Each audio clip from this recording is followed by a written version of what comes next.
Les conseils de l'ange. Saint Benoît établit 3 critères selon lesquels on peut déterminer si un novice recherche véritablement Dieu.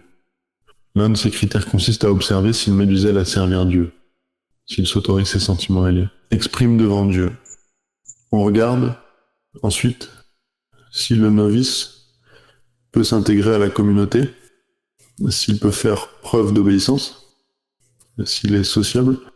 Enfin, on vérifie s'il est prêt à accepter de fournir une charge de travail, s'il est efficace. Être lucide vis-à-vis de ses sentiments, être sociable et efficace. Voilà les critères qui déterminent si un homme est équilibré ou pas. Voici une histoire rapportée par un père du désert. Les exercices sont pratiqués par le vieux père Pambo. Oula. Prière quotidienne jusqu'au soir. Le silence et beaucoup de travail manuel. Grâce à ces exercices, Pambo a pu atteindre la maturité spirituelle. La persévérance mise à pratiquer ces exercices l'a transformé. De la même manière, Antoine a appris d'un ange comment il pouvait réussir sa vie. Un jour qu'il était d'humeur maussade, il questionna l'ange sur ce qu'il devait faire. Il vit alors quelqu'un qui lui ressemblait.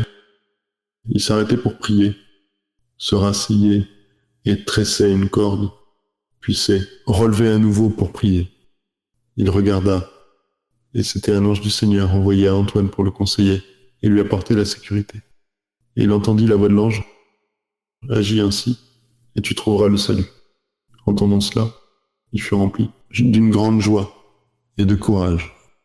Ainsi, il fut soulevé, un emploi du temps défini, l'équilibre entre prière et travail, alternance des positions assises et debout,